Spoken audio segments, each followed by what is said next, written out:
Alright guys, so I know I've been kind of behind on my videos and I'm sorry. This last week was kind of hard for me. My sister it was her last week here in California because she's moving to Hawaii. So I definitely got a little bit off track because she wanted to go to some food places that she was never going to be able to go to again or in a few years. So I kind of went out and splurged a little bit, enjoyed my time with my sister, and went out and didn't eat the greatest, but it's a new week and I'm getting back on track. And I know you guys were asking me about like what I eat in a day and to do some like macro breakdowns and stuff. So I got that right here for you guys. So I'm gonna jump into this a little bit.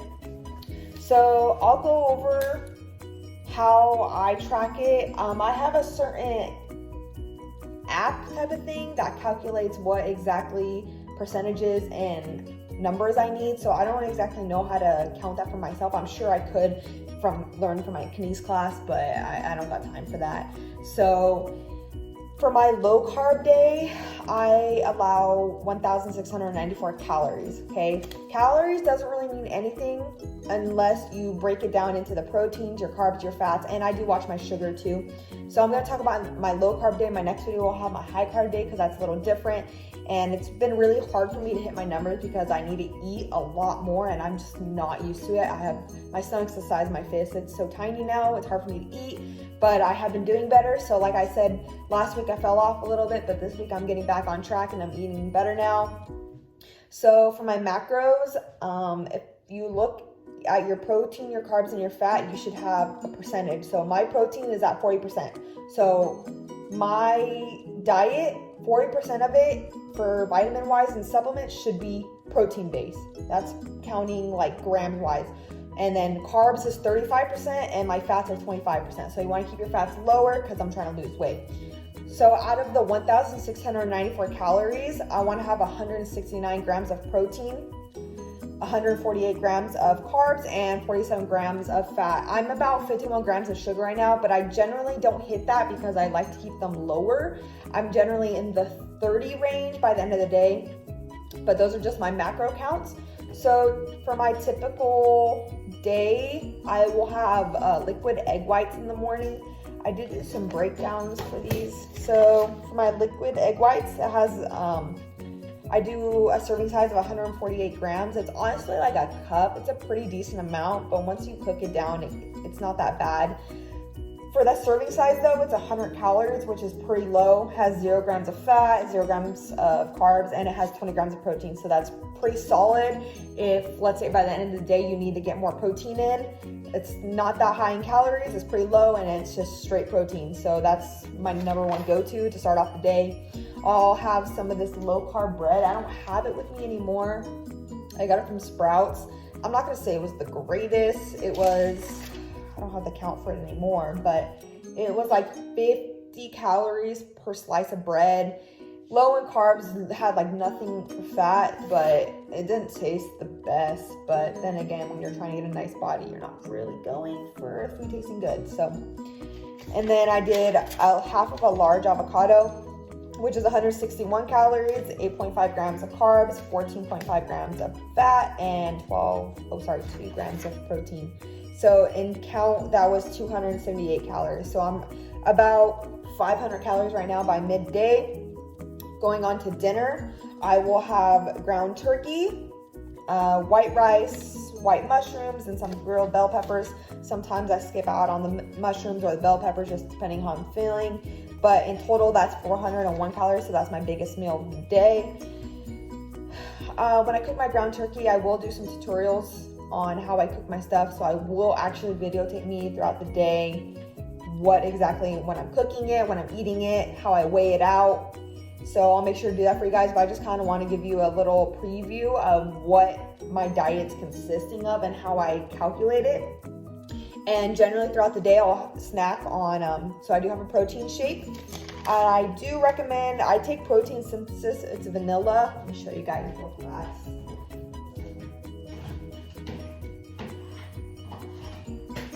This guy right here. So since I do work on NutriShop, I do like this one, Protein Synthesis. This is vanilla. There's one, I think it's caramel pretzel. Tastes just like horchata. If you put ice in it and you shake it up real good, Chef's kiss, guys. So this is vanilla. So for 1 scoop, it's 150 calories. It has 2 grams of carbs, 1 gram of fat, 34 grams of protein. So if, let's say that end of the day, you are low on your protein, this is a great go-to choice because it has only 2 grams of carbs and 1 gram of fat. Okay, if you go over your calories because of the 150 calories, what it is, you're fine. But because you're mainly doing it for the proteins, and it's super low in fat, only has 1 gram and 2 grams of carbs. It's like nothing. So if you're missing out on that, go for that. I do mine with almond milk. I do with about I do 1 cup of almond milk. It's 50 calories, 8 grams of carbs, 2 grams of fat, and 1 gram of protein. So that's pretty low. I would not recommend going with whole milk because that has a lot of fat in it. Almond milk honestly tastes good, guys. It's not bad. If you could do water, do water. But the only reason I did almond milk is because I was kind of low on my calories, and I really, like I said, guys, I don't eat a lot, so I needed the calories, so that's why I did it. So that's my typical day. I was slightly under my calories by maybe 150, 200. If you're close to it, guys, that's fine. I'm not, like I said, straight to a T with it. I'm not gonna force myself to eat and throw up. I'm just not gonna do that. So if I'm underneath it, it is what it is. On some days, you're gonna eat more. On some days, you're gonna eat less. And some days, you'll eat right on the dot. And that's fine. So I do have some other things. I like to stay with chicken because it's pretty high in protein and it's low on fat. I'll do chicken breast or chicken tenderloins. I just did chicken tenderloins in a crock pot last week and it came out so good and it shredded perfect. So I'll make sure to do a video on how I meal prep that and my rice, which is easy, and my ground turkey. So I just wanted to give you guys a little preview of what my macros and all that look like, but I'll make sure to throw in a video of prepping it for you guys, like what a day in my life for eating looks like. I'll just do something like that. But for now, I just wanted to give you guys a little spoon. I don't like this thing on it. Sorry. But when I talk about the edamame soybeans, guys, I do package because it's way easier. Edamame soybeans, I got them from Sprouts. Okay, they're frozen. You just pop them in the microwave covered and you cook them for a minute or oh no, you could do stovetop, but if you do, yeah, it's 1 minute in the microwave. Super fast and easy, guys, and it's a good snack if you like edamame. Some people are picky. I do add some soy sauce and I will add that into my calories, but it's really nothing, so I wouldn't worry about it. But I'll make sure to give you guys some meal prep videos just to give you guys some ideas. And also I do have a scale, so I weigh out my stuff and I'm starting to write down exactly what each one, calories wise and grams wise and fats and all that, so I know exactly when I start getting way more specific, I can look, okay, this is what I need for today. I'll organize, okay, these meals add up to this, so I can be more on the T. But for right now, I just want to give you guys a little bit of footage because I know I'm behind, but bear with me this week. Like I said, last week was a little rough. My sister was leaving and I won't see her for a few years, so that was family time for me, so that was more important. But like I said, I'm back on track. I worked out today. I hit arms.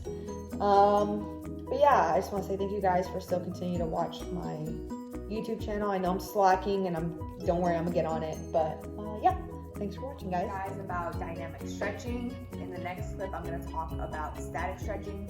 So dynamic stretching is extremely important. You want to do this prior to working out. You want to count it as your warm-up. You want to stretch for around, I would say 10-15 minutes, depending on what you're going to work out. So I'm going to be working out shoulders right now, so I'm going to do upper body stretches. I'm going to have a video move fast forward, so you guys don't have to sit here watching me stretch for 10 minutes of this video. But just want to let you know, dynamic stretching is you want to do a continuous movement. You don't want to hold for more than 1 second, so it'll be movements like this. This is stretching for dynamic. So you want to keep it moving forward, backward, doesn't matter the motion, but you want to be a continuous motion. You do not want to be holding it. So this is called dynamic stretching. It's to get your body warmed up, get the muscles loose for getting ready for your workout. And like I said, it's really important. Stretching is really important in general. You want to get your limbs loose to help you get less injuries. And also, from what I realized with dynamic stretching, specifically with legs, also, I don't really warm up other parts of my body that I'm not working out because I isolate. So when I work out shoulders, I really just warm up the muscles in my arms and my back, because I do use my back and also my core to help balance, and that is activated as well. But I don't use legs when I'm working out shoulders. So I isolate when I do my stretches, but if you're gonna do like full bodies, then I suggest stretching out your entire body. But if you're just doing shoulders like me, then you would just do a specific part of the body to warm up. But like I said, you want to do this warm up for around 10-15 minutes, 5 minutes, whatever you feel like your body's ready. But from me, typically when I do leg day and I use this dynamic stretching, I have realized that it has helped a shit ton, because I already feel warmed up and good to go in that workout, rather than just kind of going in or using static stretching where your heart rate is already still down, so you're not really like pumped to go. So I highly recommend dynamic stretching, guys. You can go ahead and look it up more, do some research on the web, but I learned this from my kines class that I learned last quarter, so I think it's really been helpful. But just so you guys know, I'm going to do some stretches right now. I will fast forward it.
Talking about static stretching right now. Before this, I'm going to talk about dynamic stretching. So static stretching is when you hold a stretch for at the most 30 seconds. At least you want to hold it for about 15 to 20. That's what I typically do. But you want to do static stretching at the end of your workout. So you want to count this as your cool down. It's not good for you to have your heart racing and then go to doing absolutely nothing and just going on about your day. Okay, your muscles got warmed up, they need a little cool down so you can go about, do your thing, and hopefully you don't injure yourself. But stretching in general, guys, is super important. All right, it can help with, I don't know, a lot of people have tight hamstrings like myself. It really helps with my back. Also, stretching, being more flexible will help you in your workout too. Less injuries, you can have more range of motion. It's important in general. So static stretching, I learned from my kines class. Like I said, at the most you want to hold it for 30 seconds, at the least probably 15 to 20. I just work out back right now, so when I do some stretches, I'll do some over the head. All right, hold at the elbow, hold it for about 15-20 seconds. Go ahead and switch. Do the other one. I like doing across the chest with the arm. All right, do the other one. I do like to do some core twists. All right, nice and slow. You can hold it out one side. You want to deactivate your core because that's super important. I also always do core at the end of my workouts. It's kind of important to me because I kind of want abs eventually. So when I do leg day though, that's typically my biggest cool down for my stretching because legs are a super big muscle group. So I will do some flamingos. Okay, go ahead and switch. Make sure you're holding for the most 30 seconds. Sit on the floor. Do some toe grabs. All right, pull up at the toe, stretch the heel. You want to stretch those hamstrings out, stretch your glutes. These are my hamstrings, I don't know what I'm doing. So like I said, guys, that's what static versus dynamic stretching is. So dynamic is going to be, you want to do fast movements, no more than 1 second hold. Static stretching is when you want to hold it, and you do that at the end of the workout. So make sure you guys are stretching because it's important.